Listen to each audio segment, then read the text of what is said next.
Y'all feeling fresh out there? We're off the hook coming at you live from the middle of Inkopolis Square. Our 1-year anniversary Splatfest is on now. Squids vs Octopuses. Head over to the Splatfest terminal and pick a side. And Splatfest stages are blam!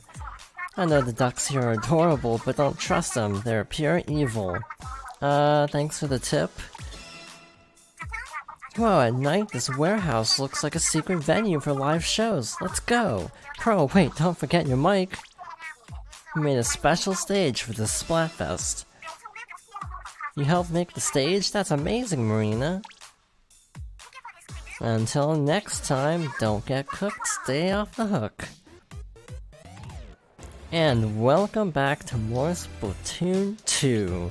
Our last look at the multiplayer is the big celebration every month, the Splatfest. So every Splatfest you have two teams, in this case it's Squids versus Octopuses, and you get to pick a team. So when you actually pick a team, you basically get to wear this special Splatfest tee that we discussed back in the Inkopolis video, where you get to scrub the shirt for a lot less. So definitely take part of the Splatfest, if only affordability chunks if you're interested in that. But the inside of the tower is a little bit different. We have fewer options, considerably. So we can't play ranked and we can't play regular battles. Those are replaced by the Splatfest battles. So you can play as a team, or you can play solo. We are going to play solo for this video. Also, I am going to not use the Tri-Slosher because this is not my turfing weapon. So, we have our team, but this Splatfest is for the anniversary of the game releasing, and is the first Splatfest since the release of the Octo expansion, so there's a slight gimmick to this one. Whoever is on Team Octopus gets to play as an Octoling. So obviously this kind of swings the vote in terms of popularity. And on that note, Splatfests are determined by several categories instead of just two like in the last game. So you have three categories: solo wins, team wins, and popularity. So it's the best 2 out of 3 for those categories. And the winning team gets more Super Sea Snails than the losing team. So for the record, if you make it to the top rank, there are ranks, starting from Octopus Fangirl in this case, going through Fiend, Defender, Champion, and King or Queen, depending on your Inkling or Octoling's gender, you get more rewards. So the lowest reward you can get is if you are still in the lowest tier, which is Fanboy or Fangirl, which if you win, you get 3 Super Sea Snails, or 2 if you are on the losing side. However, if you make it to King or Queen, you end up getting 24 Super Sea Snails for being on the winning team, and 21 for being on the losing team, which is an increase from the 18 from Splatoon 1 if I'm recalling correctly. So the payout is much better even on the losing team, so even if you think you don't have the popularity and wins to actually win the whole thing, you can actually still get a pretty good reward from it. And look, we have Shifty Station as our first stage. That's rather convenient. So we are actually an Octoling now for this particular Splatfest. It's basically a regular Turf War, except with higher stakes. So people tend to play very aggressively in Splatfests. It is much more cutthroat, I'd say, than usual. So one common criticism of this game is Shifty Station, actually. Most people think it's really weird that we can only play these stages once and then they just disappear forever. And I would actually concur that is pretty weird. Though apparently some stage elements from Shifty Station are incorporated into actual official stages, which is pretty cool. So the gimmick of this is obviously to destroy these things, which kind of mimic the bosses in the single player, having to shoot the tentacles sticking out the boss. The sort of animation is similar too. So that opens up a gate, allowing us to turf more of their side, so it's a pretty interesting mechanic. each Shifty Station does use different mechanics, and a lot of them do borrow from the single player. So it's actually really cool seeing different elements being brought into the main game, even if it's just once per, like, stage, and also, like, once per Splatfest. It's kind of a bummer, and again, I've heard a lot of people lobbying for making the stages permanent additions at some point, like reskinning them into more, like, not Splatfest type stages, like more of the regular stages, and also just releasing them though as mostly as they are. Some of the Shifty Stations are actually not that good, so like the last one, people don't really want because it was very easy to become extremely cornered, and that was kind of a problem with that one. So yeah, we're pushing back their team pretty nicely if we look at the map. This is actually a really cool one. It feels very balanced, and the gate mechanic is pretty neat. So, I'm in a really bad position. That did not go well. They can take it back because we only have 2 people on the field. Never mind, they also lost a bunch of people at the same time, so it evens out. Full disclosure, this is actually being recorded before all the ranked stuff is finished up, so if you notice the rank EXP changing wildly between the last few videos, it's because, yeah, I'm waiting for all the rotations. I missed the rotation for Splat Zone, so I'm having to wait for it to come back around. I did not know Ranked was not available in Splatfest, because I never play Ranked, so I just literally never noticed, and this was a good round, I would say that much. That was not a bad round. For me, if I can get over 1,000 points, not counting the win bonus, I'm happy. If I get closer to 500, then I'm like, yeah, I could have done a lot better, but that was a solid first Splatfest round. 1358 to 884. So 8 kills, 2 uses of specials, and top of the leaderboard. So in Splatfest, they don't tell you what your actual turf coverage is. You need the app for that, unfortunately. But again, the Octolings do have different poses, so it is worthwhile to experiment, because they do have kind of different vibes to them. So, a problem with Splatfest is one-sidedness, and this is not helping.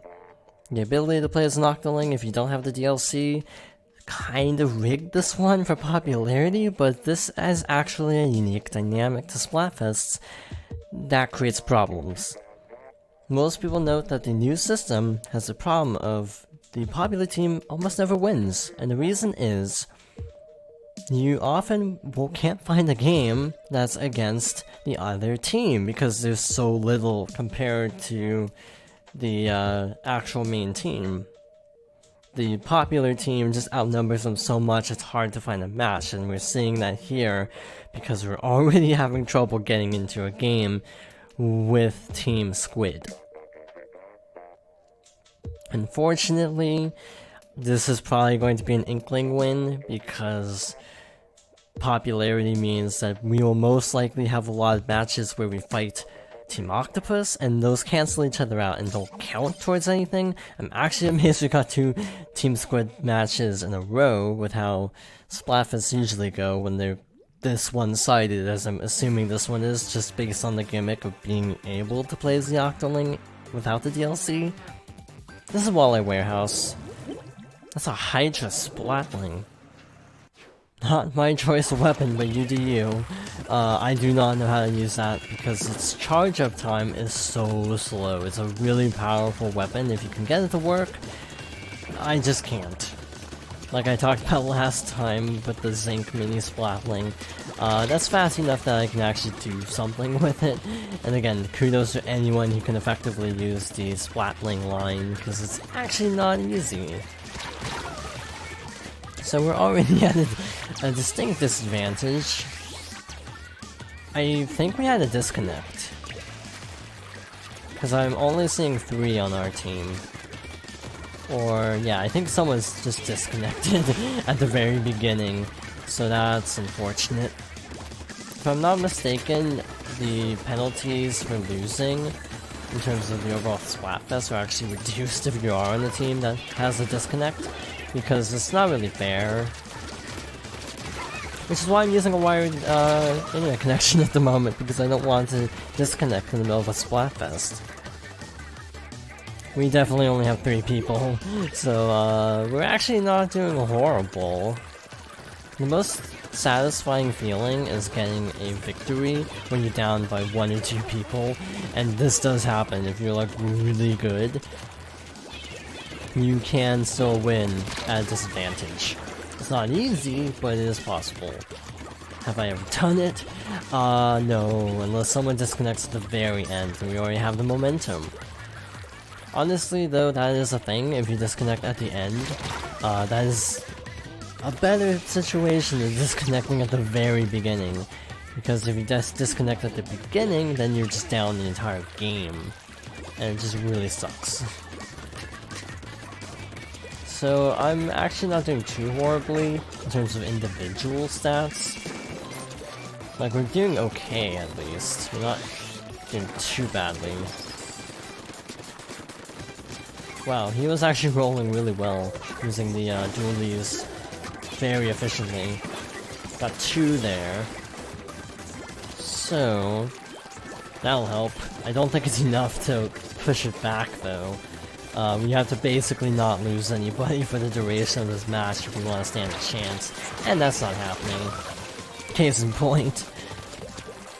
The Tri-Launcher, I think it does have some overpoweredness still, but it is way better than at launch. They actually had a really interesting strategy of buffing everything else to kind of counter it, and then they eventually nerfed the Tri-Launcher when there's like no denying it is overpowered. But I think it was actually a good thing that they're like, okay, let's try to just buff everything else first.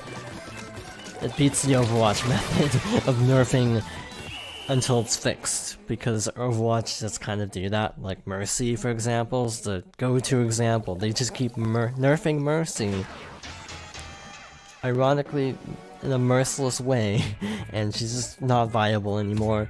Instead of just buffing all the other characters, they just keep nerfing Mercy. So I kind of like how they did this with the Tri-Launcher, how they were trying to just buff it, buff everything else, and then eventually they nerfed the Tri-Launcher when they figured out, yeah, this isn't helping. It feels like it's a better strategy to make everything else stronger rather than just weakening the problem until it's not viable anymore. Not that the Tri-Launcher got to a point where it wasn't viable, because yeah, it still really is viable. So let us see, what should we try? Let's try something different to end off this part. Let us try the arrow spray. That's kind of a good weapon for this sort of situation. I don't think I've talked about the arrow spray yet, but the arrow spray is a very close range weapon because it has a wide spread to it with very short distance.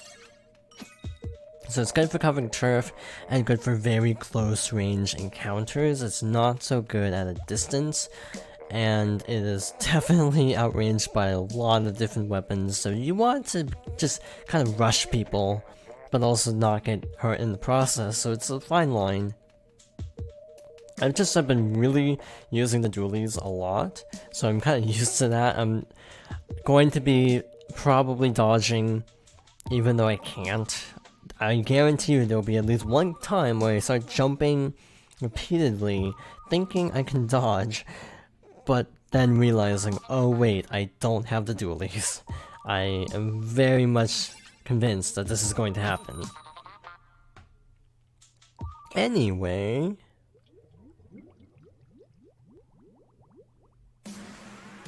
Chapter 4, back on Shifty Station. So this will be interesting now that I kind of understand the map, because I didn't get the mechanic at first, and now I do, so this should be interesting.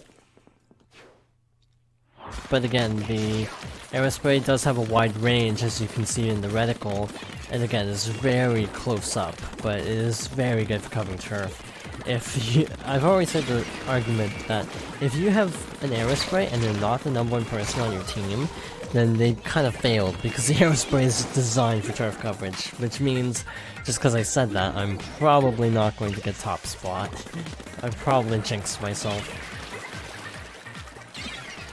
So they're actually pushing really far, and that's nerve-wracking because we haven't opened any of their gates, but we are behind them, which puts us in a good spot. Then we have the baller special, so we can make some distance and hopefully open this up. There we go, that'll help a lot. And yeah, the arrow spray is good at close range, so it's a good weapon to kind of sneak around corners, just kind of outmaneuver more so than outgun, because you can't do much else with it. Like there, we kind of got that guy from the side, so we were able to sort of outmaneuver. Here's the next thing to destroy. Well, I opened the gate, didn't survive it, but we opened the gate, so that's good. This is actually a really interesting map, and I kind of hope they incorporate this into future maps. New maps will continue until the end of the year, supposedly, so that's cool.